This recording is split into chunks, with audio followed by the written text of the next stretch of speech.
Yoshida एक 26 साल का लड़का है जो अपने ऑफिस से घर लौट रहा होता है कि तभी वो एक स्ट्रीट लाइट के नीचे एक लड़की को बैठे हुए देखता है। वो सीधा उसके पास जाकर पूछता है कि वो इस वक्त यहाँ पर क्यों बैठी है, उसे इस वक्त अपने घर पर होना चाहिए। लड़की धीमी आवाज में बोलती कि आज की आखिरी ट्रेन निकल चुकी है और वो अपने घर नहीं जा सकती, तो क्या वो उसके साथ उसके घर में रह सकती है और उसके बदले में वो उसके साथ सो सकता है। योशिदा उस रात नशे की हालत में था क्योंकि उसकी गर्लफ्रेंड ने उसे रिजेक्ट कर दिया था, लेकिन फिर भी वो उस नादान लड़की को अपने घर में रखने की अनुमति दे देता है। वो खुद से कहता है कि सुबह होते ही वो उस लड़की को घर से निकाल देगा। उस लड़की का नाम सायू है और वो योशिदा के पास सोने की कोशिश करती है, लेकिन योशिदा साफ इनकार कर देता और सोते सोते बड़बड़ाता कि मुझे सिर्फ एक लड़की के हाथ से बना हुआ सूप पीना है। क्योंकि पिछली रात योशिदा नशे में था तो सुबह उठते ही वो लड़की को देखकर हैरान होते हुए कहता है कि एक लड़की मेरे घर में क्या कर रही है। सायू उसे याद दिलाती कैसे वो खुद उसे रात को अपने घर लेकर आया था, तो योशिदा मनी मन सोचने लगता है कि कहीं उसने इसके साथ कुछ गलत तो नहीं कर दिया। सायू कहती है कि ऐसा कुछ नहीं हुआ, बल्कि तुम तो मुझे मना करते रहे कि मैं एक छोटी बच्ची के साथ नहीं सोऊंगा। योशिदा ये सुन के अपने आप पर काफी प्राउड फील करता है। सायू योशिदा के लिए सूप बनाकर लाती जैसा कि योशिदा नींद में बड़बड़ा रहा था। सायू योशिदा से पूछती कि क्या तुम्हें कुछ भी याद नहीं है कि कल रात तुमने मुझे एक लैंप लाइट के नीचे देखा था। योशिदा याद करते बोलता है अच्छा वो काली चड्डी वाली। सायू उससे कहती है क्या मैं तुम्हें बेहतर फील कराने के लिए क्या कुछ कर सकती हूँ, लेकिन योशिदा एक सख्त लौंडा और बार बार लड़की के कहने पर भी वहाँ मना कर देता है। सायू ने ऐसा पहला लड़का देखा जिसने उसे बिना कुछ मांगे अपने घर पर रख लिया हो। योशिदा उससे अपना आई कार्ड मांगता और वहाँ देखता है कि उसका नाम सायू है और वहाँ एक दूर के शहर की रहने वाली है जो अपने माँ बाप को बिना बताए अपने घर से भागकर आई हुई है और उसे यहाँ पर आए 6 महीने हो चुके हैं क्योंकि उसकी माँ सायू को बिल्कुल भी चिंता नहीं करती। सायू इन महीनों में अलग अलग लोगों के साथ उसके घरों में रही और उनके बदले में उसके साथ सोती थी क्योंकि उसके पास किराया देने के लिए भी पैसे नहीं थे। योशिदा उसे अपने घर रहने देता है जब तक वो अपने घर जाने का फैसला नहीं कर लेती। इसके बदले में सायू को घर की देखभाल करनी होगी। सायू को ये सीखना पड़ेगा कि पैसे कमाने के और भी कई रास्ते होते हैं और अगर उसने योशिदा को दोबारा छेड़ने की कोशिश की तो वो उसे घर से निकाल देगा। यहाँ ऑफिस में योशिदा का दोस्त उससे कहता है कि उसे सायू को उसके घर भेज देना चाहिए, लेकिन योशिदा को उसका घर नहीं मालूम था और वो उसे पुलिस के हाथों में भी नहीं देना चाहता था क्योंकि वो उसकी चिंता करने लगा था। घर आते ही योशिदा देखता है कि कपड़े प्रेस किए हुए हैं और सायू ने उसके लिए फिर से सूप बनाया है। योशिदा सिगरेट पीने के लिए बालकनी में जाता है, लेकिन सायू ये देखकर हैरान होती है कि अब तक वो जिसके साथ भी रही है वो उसके सामने ही स्मोक किया करते थे, जैसे कि वहाँ कोई बैठा ही ना हो। योशिदा कहता है कि मैं उन जैसा लड़कों में से नहीं हूँ, तुम्हें भी अपने स्टैंडर्ड्स बढ़ाने पड़ेंगे। योशिदा सोचने लगता है कि कोई 16 साल की लड़की पर इतना कठोर कैसे हो सकता है।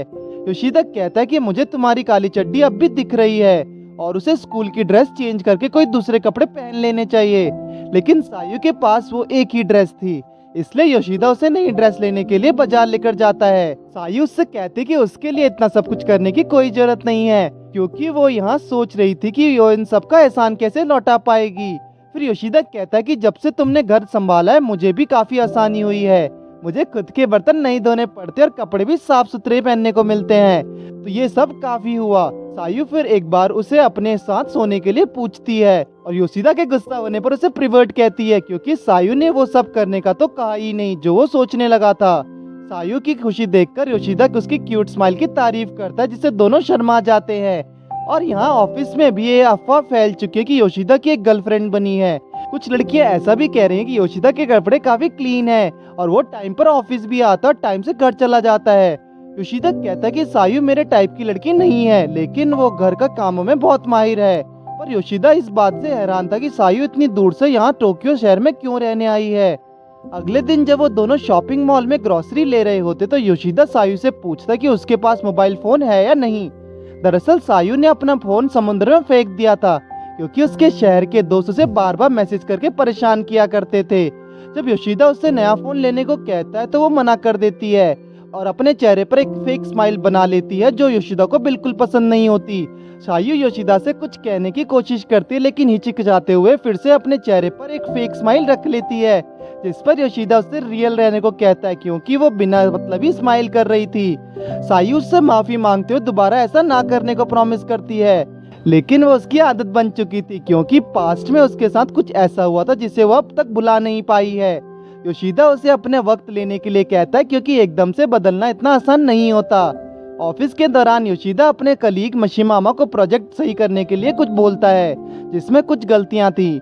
मिशिमा देर रात तक ऑफिस में बैठकर प्रोजेक्ट फिक्स करती है और योशिदा की तारीफ करती है कि किस तरह वो बाकी लोगों को अपनी तरह असिस्टेंट पर भड़कने के बजाय उनके साथ मिलकर काम करते हैं। फिर मिशिमा योशिदा से पूछती कि क्या उसकी कोई गर्लफ्रेंड है या नहीं, जिसके जवाब में योशिदा उसे कहता है कि उसकी कोई गर्लफ्रेंड नहीं है, बस उसे एक लड़की ने रिजेक्ट कर दिया था जिसका नाम गोटाओ सान है। मौका देखकर मिशिमा भी उसे बाहर चलने को पूछ ही लेती है।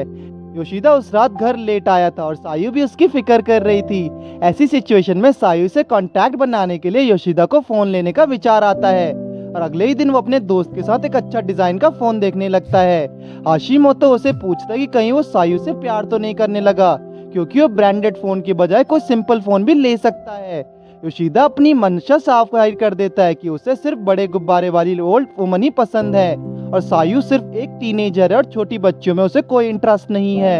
योशिदा घर जाने के लिए बार बार घड़ी देख रहा होता है कि तभी वहाँ उनकी बॉस गोटाओ सान आ जाती है, जिसने पहले उसे रिजेक्ट कर दिया था। गोटाओ उसे बताती है कि किस तरह बाकी लोगों के मुकाबले वो उसके साथ खुलकर टाइम स्पेंड कर पाती है, पर योशिदा को तो ये जानना था कि उसने उसे रिजेक्ट करने के बाद डिनर पर क्यों इनवाइट किया है। गोटाओ ट्रूथ और डेयर गेम के बहाने से पूछ ही लेती कि क्या वो किसी लड़की को डेट कर रहा है, क्योंकि गोटाओ सान 5 साल से योशिदा की बॉस है और उसने उसे ऑफिस के दौरान कभी डिस्ट्रैक्ट होते हुए नहीं देखा और आजकल तो शिफ्ट खत्म होते ही घर भाग जाता है, यहाँ तक कि वो कपड़े भी साफ सुथरे पहनने लगा है और डेली शेव भी करने लगा। गोटाओ को मिशिमा पर शक होने लगता है, लेकिन योशिदा मैटर क्लियर कर देता है कि क्यों किसी से भी डेट नहीं कर रहा है और वो एक ऐसी लड़की है जिसने उसे प्यार किया है। गोटाओ को मिशिमा पर शक होता है कि लेकिन योशिदा मैटर क्लियर कर देता है कि वो किसी को भी डेट नहीं कर रहा है और वो ही एक ऐसी लड़की जिससे वो प्यार करता है, लेकिन अगर वो उससे प्यार नहीं करती तो उससे उसकी लाइफ में इंटरफेयर करने की कोई जरूरत नहीं है। योशिदा अपने क्वेश्चंस पूछने की बारी में गोटाओ के कप्स के साइज पूछता है। घर आकर सायु उसे गले मिलकर अच्छा महसूस करवाती है और नहाने के लिए बोलते क्योंकि उसमें से बहुत गंदी बदबू आ रही थी और योशिदा सोचने लगता है कि कैसे एक टीनेजर गर्ल एक ऑफिस वर्कर को चीयर अप कर सकती है। योशिदा उसे अपने लाया जापानीज आईफोन देता है, जिसमें सायु सिर्फ योशिदा का कॉन्टैक्ट सेव करती है। सायु की स्माइल अब काफी रियल लग रही थी और ऐसा लग रहा था जैसे उसके दिमाग में कुछ चल रहा हो।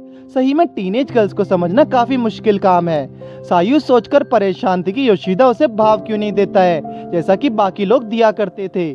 माना कि से छोटी बच्चियों में कोई इंटरेस्ट नहीं, पर क्या वो थोड़ा सा भी फन नहीं करना चाहता। इस बार मिशिमा अपना काम बिना गलती के पूरा कर लेती है और योशिदा को मूवी देखने के लिए साथ चलने को कहती है और गोटाओ एक चलते फिरते कैमरा की तरह उन पर नजर रखे हुए है। इधर सायु को ये चिंता होने लगी थी कि जब भी योशिदा की कोई गर्लफ्रेंड बन जाएगी तो वो उसे घर से निकाल देगा और तभी उसे योशिदा का मैसेज आता है कि वो घर देर से लौटेगा और सायु के हिसाब से वो किसी लड़की के साथ ही डेट पर गया होगा। मूवी देखकर घर जाते हुए योशिदा और मिशिमा किस्मत के खेल के बारे में बात कर रहे होते हैं और मिशिमा बताती कि योशिदा का उससे मिलना भी भगवान का एक इशारा है। योशिदा को कुछ भी समझ नहीं आ रहा होता है और उससे फालतू की बातें बंद करने को बोलता है। मिशिमा उसे गले मिलकर घर जा ही रही होती है कि तभी वहाँ सायु पहुँच जाती है और उन्हें बीच सड़क में लिपटे हुए देख लेती है। योशिदा रास्ते में फिर उसी स्ट्रीट लाइट से गुजरते हुए सोचता है कि शायद सायु ने उसका मिलना भी एक भगवान का साजिश है। घर पहुंचने के बाद उसे सायु कहीं नजर नहीं आती। योशिदा रात को अंधेरे में उसे ढूंढते ढूंढते सारी गलियां छान मारता है, पर सायु तो एक पार्क में अकेली बैठकर रो रही होती है कि योशिदा ने उसको छुआ तक नहीं और वो मिशिमा से गले मिल रहा था। तभी वहाँ मिशिमा आ जाती है और वही देर रात वाली सवाल पूछती है कि वो इस वक्त पार्क में अकेले क्या कर रही है। मिशिमा भी उसे बताती कि स्कूल टाइम में वो भी इस तरह से घर से भाग जाया करती थी। सायु उससे रिलेट कर पाती है और उसे अपनी फीलिंग्स बताने लगती है कि वो एक लड़के के साथ रहती है जो उसके साथ बहुत नाइस बिहेव करता है, लेकिन पता नहीं क्यों उससे बदले में कुछ नहीं लेना चाहता।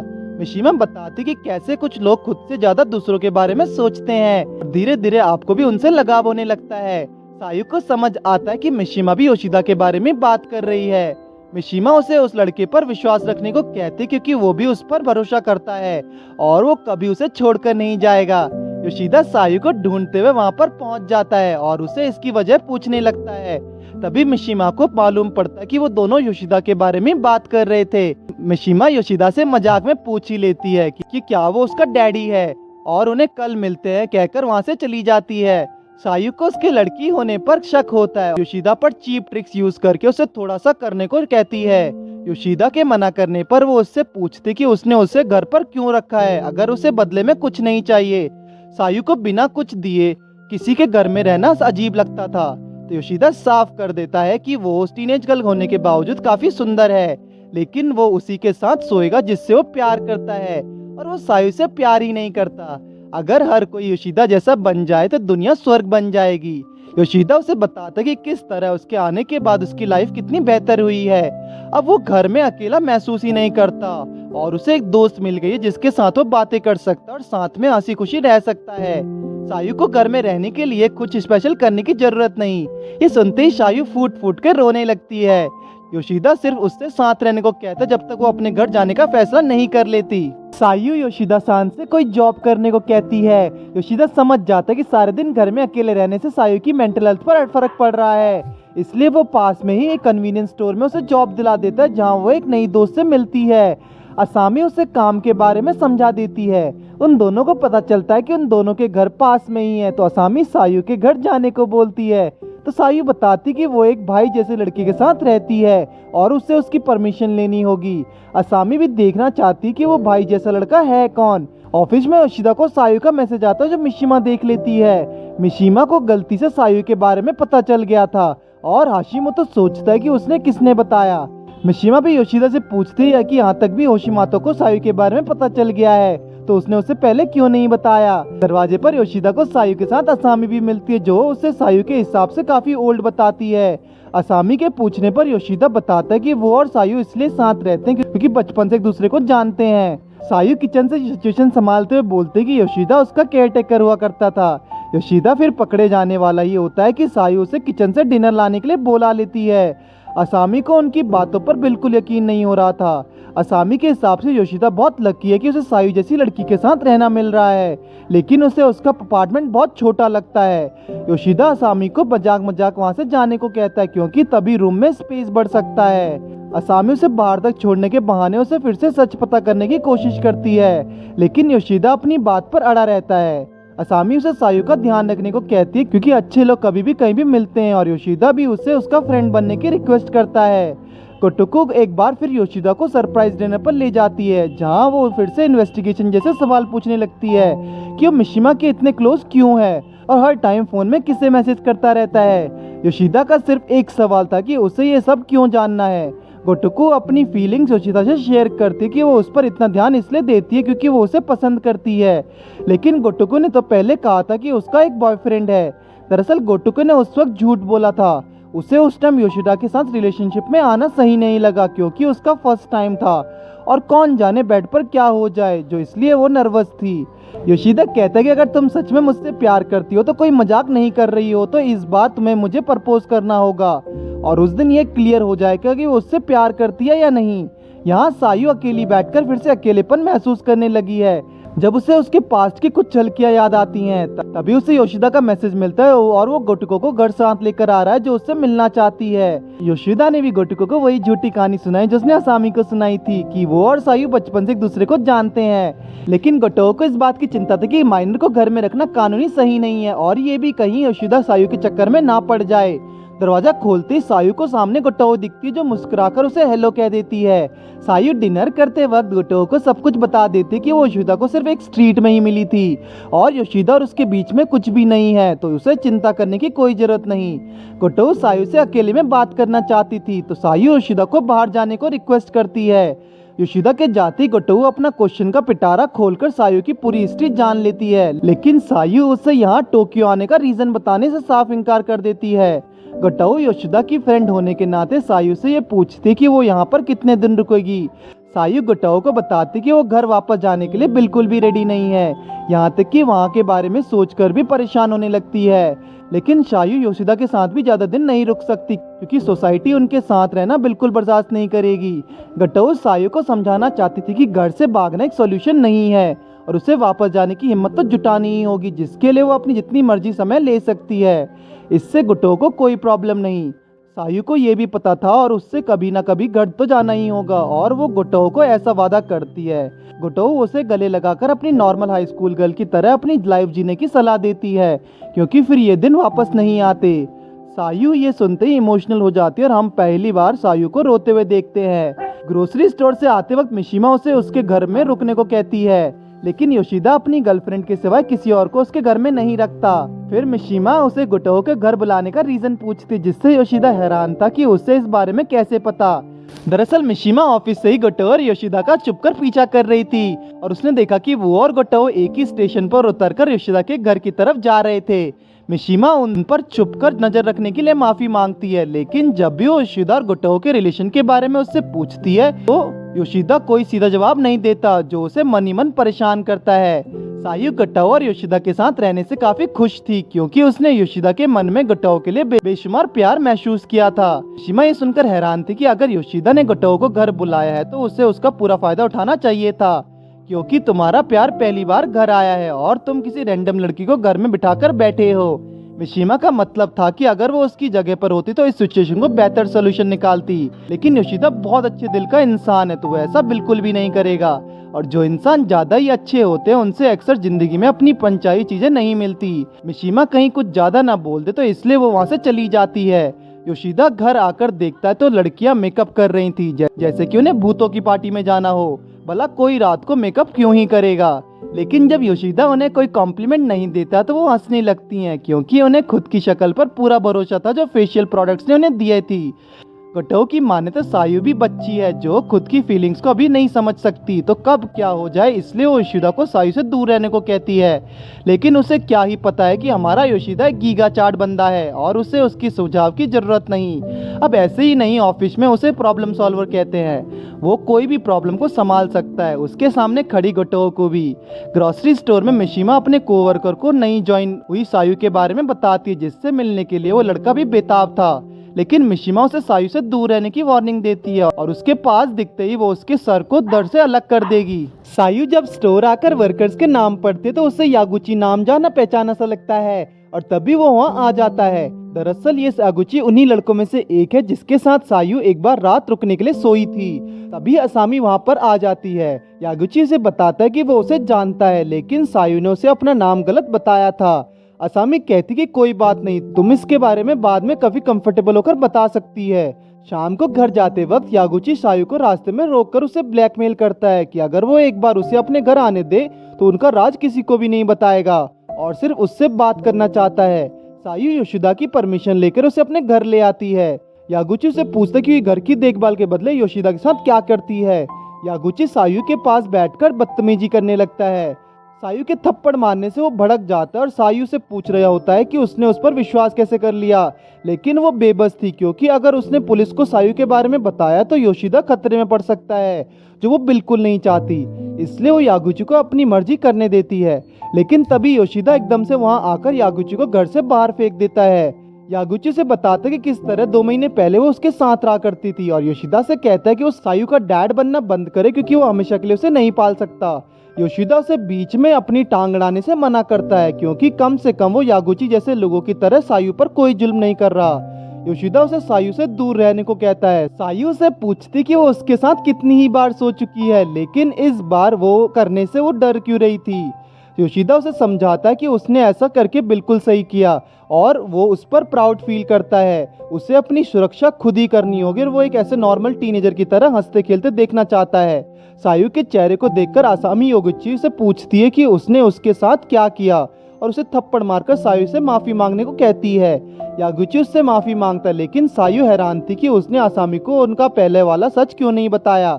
ऐसा करके वो खुद को बचा सकता था, लेकिन यागुची में एक बात तो अच्छी है कि उसने उसका सीक्रेट ना बताने वाला प्रॉमिस नहीं तोड़ा। सायू से दोबारा ना छेड़खानी करने की धमकी देती है। वाकई योशिदा और असामी उसे एक स्ट्रॉन्ग कैरेक्टर बना रहे थे। आज योशिदा ऑफिस से लेट हो जाएगा तो वो सायू को कहीं बाहर जाने से मना करता है और असामी उसके साथ घूमने का प्लान बनाती है क्योंकि उसके पेरेंट्स भी आज घर पर नहीं होंगे। असामी के पेरेंट्स लॉयर हैं, लेकिन वो ऑथर बनना चाहती थी, इसलिए उसकी माँ के साथ उसकी बिल्कुल नहीं बनती। उसके डैड उसे यहाँ लाया करते थे और इस आसमान के सामने उससे वो उनकी प्रॉब्लम्स कितनी छोटी हैं ऐसा उससे समझाया करते थे।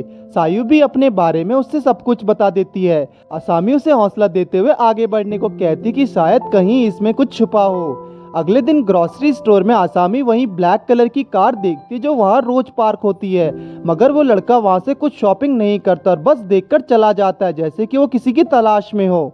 असामी एक कॉमिक बुक पढ़कर मजे कर रही थी कि उसे अपनी पढ़ाई की चिंता होने लगती है क्योंकि उसका सो कॉल्ड फ्यूचर उस पर डिपेंड है। फ्यूचर के नाम से सायु को भी ख्याल में गुम जाती है और अपने घर होकाइडो जाने के बारे में सोचने लगती है। इधर ऑफिस में योशिदा अपना फोन देखकर मुस्कुरा रहा होता है और मिशिमा को जलन होती कि उसके पास तो उसका नंबर तक नहीं है। उसकी जलन 10 गुना बढ़ जाती जब गोटाओ योशिदा के करीब आकर बातें करने लगती है। अब तो मुझे भी बेचारी मिशिमा पर तरस आ रहा था, लेकिन मिशिमा चुप बैठने वालों में से नहीं थी। वो सीधा घर जाकर गोटाओ को बाहर खाने पर बुलाती जैसे वो गोटाओ नहीं उसकी बॉस हो। मिशिमा सीधा काम की बात पूछती है, वो योशिदा के बारे में क्या सोचती है और अगर वो उसे चाहती है तो सायु को उसके पास क्यों रहने दे रही है। लेकिन गोटाओ को योशिदा पर पूरा भरोसा है कि वो ऐसा कुछ भी नहीं करेगा और अगर वो दखल अंदाजी करके योशिदा को अपना बना भी लेती है तो चीज ज्यादा देर तक नहीं टिक पाएगी। ठीक जैसे रबर बैंड को जितना भी खींच लो, ढीला छोड़ने पर वो अपनी नेचुरल शेप में वापस आ जाता है। इसलिए गोटाओ नेचुरल तरीके से सब कुछ चलने दे रही है, लेकिन मिशिमा को लगता है कि उसे एटलीस्ट ट्राई करना चाहिए क्योंकि बिना कोशिश किए कुछ खो देना उससे भी ज्यादा दिल दुखाता है और मिशिमा का हर बात में टांग अड़ाना मुझे दुख देता है। मिशिमा फिर एक बार योशिदा को मूवी पर चलने को कहती है, लेकिन आज सायु ने डिनर में कुछ बनाया है तो योशिदा उसे मना कर देता है। अब मूवी नहीं तो मिशिमा ने सोचा उसका नंबर ही ले लूं, लेकिन योशिदा को उससे भी दिक्कत है तो हमारी टांग अड़ाओ मिशिमा खुद ही उससे फोन लेकर अपना नंबर सेव कर लेती है। योशिदा उसे बता रहा होता है कि वो उससे क्या ही बात करेगा क्योंकि उसे फालतू लोगों से फालतू बातें करने में बिल्कुल पसंद नहीं है, लेकिन मिशिमा की खोपड़ी में ये बात नहीं घुस रही है। मिशिमा अपने दिल का दरिया खोलकर योशिदा को बात आई देती है कि उससे प्यार करती है, लेकिन थोड़ा सा, बिल्कुल उसके दिमाग जितना। फिर फाइनली कंफ्यूज्ड मिशिमा वहाँ से चली ही जाती है और योशिदा सायु के हाथ से बना स्पेशल डिनर का आनंद ले पाता है। संडे के दिन सायु घर की सफाई कर रही थी और तो योशिदा ने सोचा कि वो उसकी हेल्प कर दे, पर कुछ मजेदार इंसिडेंट्स की वजह से घर साफ करने की बजाय योशिदा को खुद की सफाई करनी पड़ जाती है। उसी दौरान सायु को योशिदा के एंटीक आइटम्स का बॉक्स मिलता है जिसमें उसके बचपन की फोटो की एल्बम थी। जब उसे पता चलता है कि उसकी गर्लफ्रेंड भी थी जो उसकी सीनियर थी, तब सायु योशिदा को छेड़ती है कि उसे सिर्फ ओल्डर लड़कियां ही पसंद आती हैं, लेकिन योशिदा उसकी कुछ ज्यादा ही केयर करता था, इसलिए उस लड़की ने उसे डंप कर दिया। ब्रेकअप का इससे अच्छा रीजन तो हो ही नहीं सकता। ग्रोसरी स्टोर पर फिर से वो काली लग्जरियस गाड़ी दिखाई देती है, मगर इस बार वो लड़का गाड़ी से उतरकर अंदर आ ही जाता है और सायु उसे पहचान जाती है और उससे नहीं मिलना चाहती। यागुची उससे चालाकी से अंदर भेज देता है और जब वो लड़का उससे पूछता है कि क्या यहाँ कोई सायु नाम की लड़की काम करती है, तो यागुची उसे साफ इनकार कर देता है और उसे किसी दूसरे स्टोर पर इंक्वायर करने की सलाह देता है। दरअसल वो लड़का सायु का भाई है और वो शायद उसे वापस घर ले जाने आया है, लेकिन सायु अभी भी घर जाने को बिल्कुल भी रेडी नहीं है। सायु यागुची को उसकी हेल्प करने के लिए धन्यवाद करती है, लेकिन वो उसे बताता है कि वो उसे ढूंढने के लिए बहुत सीरियस है और सायु उससे ज्यादा देर तक नहीं बच पाएगी। सायु को लगा कि वो घर जाने के टाइम खुद डिसाइड करेगी, लेकिन अब लगता है कि उसे वापस जाना ही पड़ेगा। सायु घर जाते जाते ग्रोसरी ले रही थी कि वो अपने भाई को फिर से वहाँ उसे ढूंढते हुए देखती है, लेकिन मिशिमा भी वहाँ मूवी देखकर लौट ही रही थी और सायु को उसके भाई की नजर से बचाते बचाते एक होटल में ले आती है। मिशिमा योशिदा को इन्फॉर्म कर देती है कि सायु उसके साथ ही है और वरना पिछली बार की तरह योशिदा सायु को ढूंढने के लिए पूरे शहर को छान मार देता। मिशिमा उससे पूछती है कि अगर उसका भाई हर जगह उसे ढूंढ रहा है तो उसने ग्रोसरी स्टोर में आने का रिस्क क्यों लिया, लेकिन सायु भी अपने पकड़े जाने से ज्यादा योशिदा के लिए खाना बनाना ज्यादा इंपॉर्टेंट समझती है। सच में सायु एक परफेक्ट वाइफ मटेरियल है। मिशिमा नादान सायु को सलाह देते कि उसे इस वक्त अपने घर पर ही रहना चाहिए और योशिदा अगर एक दिन खाना नहीं खाएगा तो वो मर नहीं जाएगा। तभी योशिदा वहां आकर उनसे पूछता कि अगर उनका हो गया तो क्या वो घर चल सकते हैं। मिशिमा उनको साथ देखकर जलने लगती है। मिशिमा मिस्टर बीन के उस 3 टायर वाली गाड़ी की तरह है जो किसी के भी मामले में टक्कर मारती रहती है। योशिदा मिशिमा को उस तरह नहीं ट्रीट करता जिस तरह वो गोटाओ को सायु को करता है। ये सोच के मिशिमा रोने लगती है। रास्ते में सायु एक समर फेस्टिवल के पोस्टर को देखती है जब उसे उसके पास टोक्यो में कुछ ही दिन बचते हैं, इसलिए वो योशिदा के साथ उस फेस्टिवल में जाना चाहती है। भागते हुए बच्चों के हाथ में जब सायु कॉटन कैंडी देखते तो वो भी उसे खाने को कहती है, क्योंकि सायु ने कभी कॉटन कैंडी टेस्ट ही नहीं की थी। और जब कैंडी उसके मुंह में घुल गई तो सायु का रिएक्शन देखने लायक था। और उसके बाद आती है एक ब्यूटीफुल मोमेंट जब सायु और योशिदा एक परफेक्ट कपल की तरह रात के अंधेरे में चम चम चमाते फायरवर्क्स का मजा ले रहे थे। और योशिदा भी उससे यहाँ लाने के लिए धन्यवाद कहता है कि उसके घर के इतने पास होने पर भी फेस्टिवल में कभी नहीं आया था। तभी सायु वहाँ से गायब हो जाती है और योशिदा की तो जैसे धड़कनें रुकी गई हों। लेकिन सायु तो सिर्फ कूड़ा फेंकने गई थी। योशिदा सोचने लगता कि सायु के जाने के बाद वो कितना अकेला हो जाएगा, लेकिन सायु उसे कहते कि वो उसे बिना बताए कहीं नहीं जाएगी। अगले दिन दरवाजे पर खटखट होती है तो योशिदा आधी जगी हुई हालत में दरवाजा खोलता है तो सायु के भाई को वहाँ देखता है, जो उसे घर लेकर जाने के लिए ढूंढते हुए उसके घर तक पहुँच जाता है। वो सीधा सायु को घर चलने के लिए कहता है, क्योंकि वो ऐसे किसी अजनबी के साथ नहीं रुक सकती। उसने सायु को कांटेक्ट करने की बहुत कोशिश की, लेकिन आज वो फाइनली सायु तक पहुंच गया है। लेकिन सायु जाने से मना करती है, क्योंकि अभी वो वापस जाने के लिए तैयार नहीं है। वो योशिदा को भी बुरा भला बोलने लगता है, लेकिन ये सुनकर सायु भड़क पड़ती है और योशिदा के खिलाफ एक भी वर्ड नहीं सुनेगी। योशिदा के बारे में पता चलने पर सायु का भाई उसे घर में सेफ रखने के लिए धन्यवाद कहता है। तो वो सायु की बहुत चिंता करता है और उसकी मॉम भी सायु को घर ले जाना चाहती है, जिस पर सायु तो विश्वास करने से बिल्कुल मना कर देती है। दरअसल सायु के स्कूल टीचर रोज उसे घर देखने आते हैं, लेकिन सायु की मॉम ने उन्हें बताया कि सायु ने खुद को कमरे में बंद कर दिया है। अब टीचर को सायु की मॉम पर शक हो रहा है कि वो उस पर कोई जबरदस्ती तो नहीं कर रही, इसलिए सायु की मॉम उसे वापस घर बुलाना चाहती ताकि लोग उसके बारे में बुरा भला ना बोलें। और एक बात जब सायु की मॉम कुछ डिसाइड कर लेती है तो फिर उसको पूरा ही करके छोड़ती है, तो सायु का भाग पाना तो अब नामुमकिन है। योशिदा सायु के भाई से कुछ दिन की मोहलत मांगता है, क्योंकि सायु को अभी सोचने के लिए टाइम चाहिए। अब जब सायु को वापस जाना पड़ रहा है तो उसे समझ आता है कि योशिदा के बिना कितनी कमजोर है। सायु को अकेले में बुलाकर उसका भाई उसे बताता है कि वो उसकी कितनी चिंता करता था और योशिदा जैसे महान इंसान से मिलकर उसे कितना रिलीफ मिला कि सायु एक सेफ जगह पर रह रही थी। उसकी मॉम हर रोज उसे सायु को मिलने की खबर पूछती है और जो हालात वहाँ चल रहे थे उसे वो काफी अनस्टेबल है। उसके जाने के बाद हालात बहुत खराब हो गए हैं और वो उसे वापस चलने की रिक्वेस्ट करता है और उसे जो हेल्प होगी वो करेगा। वो उसे एक हफ्ता सोचने के लिए देता है। तो अब फाइनल टाइम में सायु उन्हें उसके पास के सब कुछ बता देना चाहती थी, जिसने उसे घर से भागने पर मजबूर कर दिया। सायु की मॉम बचपन से ही उसे किसी पराये की तरह ट्रीट किया करती थी, जिस वजह से सायु मेंटली काफी वीक हो रही थी। स्कूल में भी उसे किसी के साथ बातें करना या घूमना बिल्कुल पसंद नहीं था, जिससे सभी उसे इग्नोर करते थे। उसकी सिर्फ एक यूको नाम की फ्रेंड थी जो उसके बिल्कुल एक जैसी थी, जिसके साथ सायु को भी टाइम बिताना पसंद आता था। यूको के साथ रहकर ही सायु ने खुश रहना सीख लिया, लेकिन फिर एक लड़कियों का ग्रुप यूको को बुली करने लगा। दरअसल सायु को एक हैंडसम लड़के ने बाहर घूमने का ऑफर दिया था, लेकिन सायु ने उसे मना कर दिया और उस ग्रुप में से एक लड़की उस हैंडसम लड़के को पसंद करती थी, लेकिन वो सायु की बजाय यूको को बुली करने लगे, क्योंकि वो अकेली उसकी फ्रेंड थी। सायु को ये सुनकर रोना आ गया। अगले दिन फिर वैसा ही और सायु उन लड़कियों को मजा चखाना चाहती थी, लेकिन यूको उसे रोक लेती है। यूको पर इसका काफी गहरा असर हुआ था, जिसके बाद वो टेरेस पर चढ़ जाती है। सायु के बार बार मना करने पर भी वो नहीं रुकती और वहाँ से जंप करके अपनी जान दे देती है। उसकी आखिरी विश थी कि सायु हमेशा खुश रहे, इसलिए सायु अपने चेहरे पर हमेशा एक फेक स्माइल बना कर रखती थी। सायु के घर रोज मीडिया वाले सवाल करने आते थे, जिसने उनकी मॉम भी तंग आ चुकी थी। उसकी मॉम को भी लगने लगा था कि क्या कोई सायु ने छत से धक्का दे दिया है। खुद की मॉम से सुनकर सायु को काफी बड़ा सदमा पहुंचता है और वो घर से कहीं दूर भागने का डिसाइड करती है। सायु का भाई उसका दर्द समझता था और उसे कुछ पैसे देकर उसके कॉन्ट्रैक्ट में रहने को कहता है। उसके भाई के दिए हुए पैसे कुछ ही दिन में खत्म हो जाते हैं, जिसके बाद सायु को अनजान लोगों का सहारा लेना पड़ता था, जो सिर्फ अपने मतलब के लिए उसे घर पर रहने देते थे। जिसके आगे की कहानी तो हम सबको पता ही है कि कैसे योशिदा ने उसे एक स्टूपिड टीनेजर से एक ग्रोन वुमन में बदल दिया। आसामी भी उसकी कहानी सुन काफी शॉक थी और वो योशिदा से सायु के बारे में कुछ करने को कहती है, क्योंकि एक बार जब वो घर पहुंच जाएगी तो उसकी साइड लेने वाला और उसके लिए फाइट करने वाला कोई नहीं होगा। योशिदा ऑफिस में अपने फ्रेंड्स को भी ये बातें बताता है, जो उसे उसके फैमिली मैटर में ना घुसने की सलाह देते हैं। घर आते वक्त रास्ते में योशिदा को सायू का भाई मिलता है, जो उसे सायू की हेल्प करने का रीजन पूछता है। योशिदा उसे बताता है कि सायू को ऐसे रात को स्ट्रीट पे बैठे देखकर उसे क्यूट फेस पर दया आने लगी और वो उसकी हेल्प करने से खुद को ना रोक सका। सायू का भाई उसे बताता है कि उसके डैडी बहुत अमीर परिवार से हैं और जब सायू की मॉम प्रेग्नेंट थी तो उसके डैडी ने उसे छोड़कर किसी और औरत से शादी कर ली। उसने उसकी मॉम को अबॉर्शन कराने को कहा, लेकिन मॉम ने मना कर दिया कि शायद सायू की वजह से उसके डैडी वापस आ जाएं। लेकिन वो कभी वापस लौटकर नहीं आए। सायू को कभी पेरेंट्स का प्यार मिला ही नहीं और जब वो थोड़ी बड़ी हुई तो उसे पता चला कि असल में उसका इस दुनिया में कोई नहीं है।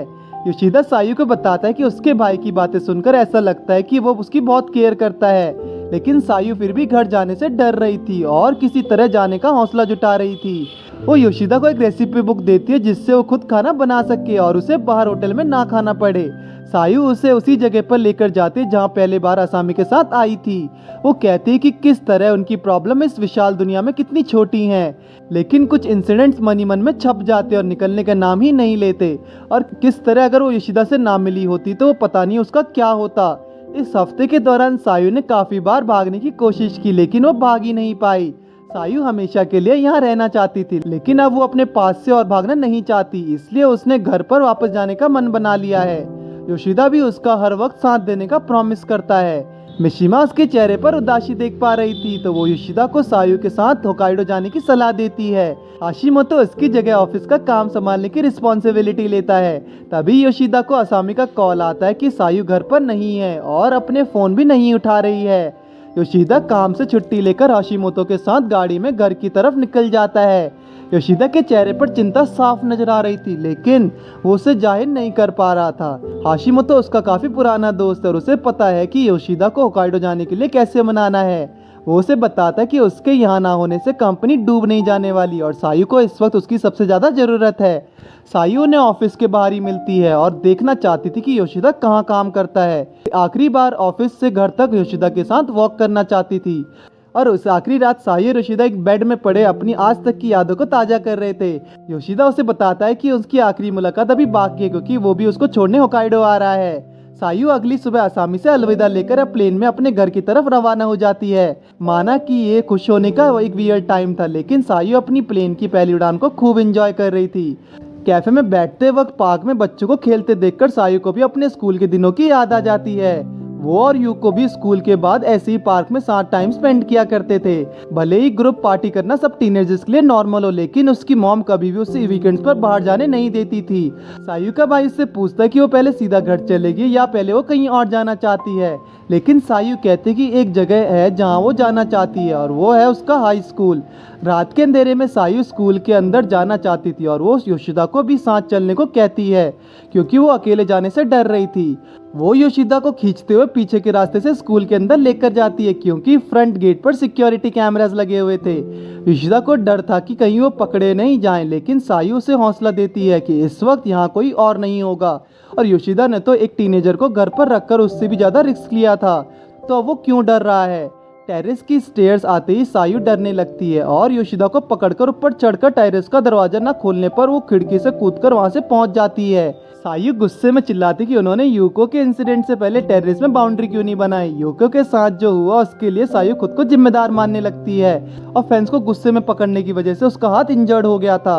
योशिदा उस मोमेंट उसे हौसला देता है, जो हुआ उस सायू की कोई गलती नहीं थी, लेकिन सायू के हिसाब से यूको की भी गलती नहीं हो सकती थी, तो यूको की हालत का जिम्मेदार कौन था। योशिदा रोते हुए सायू को समझाता है कि जो होना था वो हो चुका है, वो पास्ट को नहीं बदल सकती, इसलिए अच्छा ये रहेगा कि वो अपने फ्यूचर की ओर ध्यान दे और ये सब एक बुरे सपने की तरह भूल जाए। उसे खुद को माफ करना होगा वरना वो आगे नहीं बढ़ पाएगी। उसके बाद सायू खूब रोने लगती है और कई बार दिल में छुपे गम को आंसुओं के जरिए बहा देना चाहती है, इसलिए इससे काफी सुकून मिलता है। यूको उसे फिर कभी किसी और जन्म में मिलेगी। सायू योशिदा की बहुत शुक्रगुजार है कि उसके साथ वो यहाँ तक आया और सायू फाइनली उस इंसिडेंट से उबर पाती है और अब वो घर जाने के लिए बिल्कुल तैयार है। घर आते ही सायू की मॉम उसे जोरदार थप्पड़ मारती है। सायू की वजह से उसकी मॉम को लोगों की बातें सुनने पड़ रही थी और उसका बदला वो उसको थप्पड़ मार के लेती है। उसका भाई उसे बताता है कि हमारे साथ एक गेस्ट भी आया है तो थोड़ा अच्छे से बिहेव करें, लेकिन वो योशिदा की परवाह लिए बिना अपने रूम में चली जाती है। उसकी मॉम उससे पूछते कि तुम्हें घर से भागकर आखिर क्या हासिल कर लिया, उल्टा हमारी प्रॉब्लम्स को और बढ़ा दिया है। उसे समझ नहीं आ रहा था कि सायु करना क्या चाहती थी, लेकिन उसकी मॉम ने तो उसे कभी समझा ही नहीं। उसे तो इतना भी याद नहीं है कि घर छोड़ते वक्त सायु के आखिरी वर्ड्स क्या थे। सायु उस माँ से भागने की कोशिश कर रही थी जिसने उसे उसकी अकेली फ्रेंड की डेथ का जिम्मेदार अपनी बेटी को ठहराया था। एटलीस्ट सायु को इन दिनों में उसकी केयरलेस माँ का चेहरा नहीं देखना पड़ा। उसकी मॉम सायु से पूछती कि वो एक स्ट्रेंज लड़के के साथ क्यों रही और उसको यहाँ भी क्यों लाई है। इससे सिर्फ उसकी मॉम की बदनामी हो रही है। जब सायु ने बताया कि योशिदा उसके लिए यहाँ आया है तो उसकी माँ गुस्से में बोलते कि उसका हमारी फैमिली से कोई लेना देना नहीं है और उनके मैटर में उसे बिल्कुल भी नहीं पड़ना चाहिए। सायु की मॉम योशिदा को क्रिमिनल कह के बुलाती है क्योंकि उसने एक टीनेजर को अपने घर पे रहने दिया। सायु की मॉम बिना कुछ सोचे समझे किसी को भी कुछ बोल देती है और उसके इस गंदे व्यवहार की वजह से सायु उसे हेट करती है। सायु योशिदा के एहसान को किसी जन्म में भी नहीं भूल सकती और उसने उसका अपनी फैमिली से भी ज्यादा ध्यान रखा है। सायु की मॉम उसे कहती कि उसे नहीं पता कि उसकी वजह से उसने कितना खोया है और उसे सायु को जन्म भी नहीं देना चाहिए था, जिससे सुन के सायु रोने लगती है। योशिदा फाइनली कहता है कि बहुत हुआ। वो उसकी मॉम के ऊपर ग्लास फेंकने ही वाला होता है लेकिन खुद को रोक लेता है। योशिदा के हिसाब से सायु एक बच्ची है और अपनी हालात की जिम्मेदार नहीं हो सकती। लोग बड़े होकर ही रिस्पॉन्सिबल बनते हैं और जितना स्ट्रगल सायु ने किया है उतना कोई मैच्योर भी नहीं कर सकता। अगर वो सायु का ध्यान नहीं रख सकते तो उसे वो पालने के लिए तैयार है, लेकिन वो ऐसा नहीं कर सकता क्योंकि चीजें ऐसा काम नहीं करती। उसे सायु की रिस्पॉन्सिबिलिटी का कोई अधिकार नहीं और उसकी फैमिली को ही उसकी केयर करनी होगी और उसकी मॉम अपनी जिम्मेदारियों से नहीं भाग सकती। योशिदा सायु की मॉम से सर झुकाकर रिक्वेस्ट करता है कि वो सायु के अच्छे से देखभाल करे और उसे खुश रखे। सायु का भाई भी अपनी मॉम से सर झुकाकर रिक्वेस्ट करता है, लेकिन इतना सब कुछ होने के बाद भी उसकी मॉम का दिल तो जीत पाना जैसे मुश्किल ही है। वो चिल्लाते हुए उन्हें वहां से बाहर जाने को कहती है। इसके बाद योशिदा जैसा लड़का भी रोने लगता है। उसे लगा सायु की मॉम उसकी स्टोरी सुनकर उसे समझने लगेगी। जब उसने सुना कि वो उसे तो जन्म ही नहीं देना चाहती थी तो योशिदा को पता चला कि यहाँ सायु की कंडीशन कितनी खराब है। वो हैरान था। सायु ने अपनी मॉम को कुछ नहीं बोला, लेकिन जब योशिदा ने उसके लिए आवाज उठाई तो सायु को कुछ कहने की जरूरत ही नहीं महसूस हुई, इसलिए बाद में दोनों रोने लगते हैं। लेकिन सायु अब खुद के लिए लड़ सकती थी। तभी उसका भाई वहां आकर बताता है कि मैटर अब सुलझ गया है। सायु को ग्रेजुएट होने तक यहाँ रहना होगा और अगर सायु कोई प्रॉब्लम क्रिएट ना करे तो उसकी मॉम भी उसे बिल्कुल परेशान नहीं करेगी। लगता है योशिदा की बातों का सायु की मॉम पर गहरा असर हुआ है और उसका भाई भी योशिदा का धन्यवाद करता है। योशिदा के बिना वो ऐसा नहीं कर पाते, लेकिन अब योशिदा को अपने व्यवहार पर अफसोस हो रहा था कि उसे ऐसे बात नहीं करनी चाहिए थी। उसकी मॉम के पास जाकर माफी मांगता है। वो योशिदा से पूछती कि एक स्ट्रेंजर सायु की मदद क्यों कर रहा है, लेकिन योशिदा तो सिर्फ अपनी इंसानियत के नाते से सायु को बस खुश रखना चाहता है। सायु का ध्यान वो खुद ही रख लेगी और योशिदा को वो सुबह वापस टोक्यो जाने को कहती है। सायु भी अपनी मॉम से एक बार अकेले में बात करना चाहती थी और ऐसे बारी बारी आने से उसकी मॉम भी परेशान हो गई थी। सायु अपनी गलतियां और उसकी वजह से हुई परेशानियों के लिए माफी मांगती है, लेकिन उसकी मॉम माफी मांगने से इनकार कर देती है क्योंकि उसे तो ये भी नहीं पता था कि उसने गलतियां करना कब स्टार्ट किया। वो कहती कि उसकी सिर्फ एक पेरेंट है और वो उसकी मॉम, जिसे सुनकर सायु के दिल को भी तसल्ली मिलती है। वो उसे ग्रेजुएशन तक खूब मेहनत करने को कहती है और उसके बाद जो भी चाहे वो कर सकती है। सायु योशिदा को बताती कि उसकी माँ ने पहली बार उससे प्यार से बात की। सायु अब खुश थी और वो योशिदा के साथ अपनी आखिरी रात बिताने चली जाती है, लेकिन योशिदा वो करने से बिल्कुल मना कर देती है जो वो और आप सोच रहे हो। सायु कहती कि ऐसे करने से हमारी याद बनी रहेगी, लेकिन योशिदा कहता है कि वो वैसे भी उसे कभी नहीं भूल पाएगा क्योंकि उन्होंने साथ में एक फैमिली की तरह 6 महीने गुजारे हैं। अगले दिन सायु और उसका भाई योशिदा को एयरपोर्ट छोड़ने आते हैं और उसका भाई उससे अकेले में पूछता कि कहीं वो सायु से प्यार तो नहीं करता। योशिदा कहता है कि ये पॉसिबल ही नहीं है क्योंकि वो एक टीनेजर है और उसे बच्चियां बिल्कुल पसंद नहीं। वो सायु का भाई उसको सुरक्षित घर लाने के लिए उसे धन्यवाद करता है। फ्लाइट की ऑनबोर्डिंग शुरू होती है और वो दोनों एक दूसरे को आखिरी बार मिल रहे थे। सायु अपने प्यार का इजहार करती है और कहती है कि वो सीरियस है। योशिदा फिर वही कहता है कि वो छोटी लड़कियों को पसंद नहीं करता, वो क्यूट है, लेकिन योशिदा उसे उस नज़र से नहीं देखता। सायु कहती है कि तुम्हें फिर मेरे बड़े होने का वेट करना होगा। योशिदा उसे भूल जाने को कहता है, लेकिन सायु उसे नहीं भूल सकती। वो उन यादों को किसी बॉक्स में कैद नहीं कर पाएगी। योशिदा उसका वेट चाहे ना करे, लेकिन सायु उससे मिलने जरूर आएगी।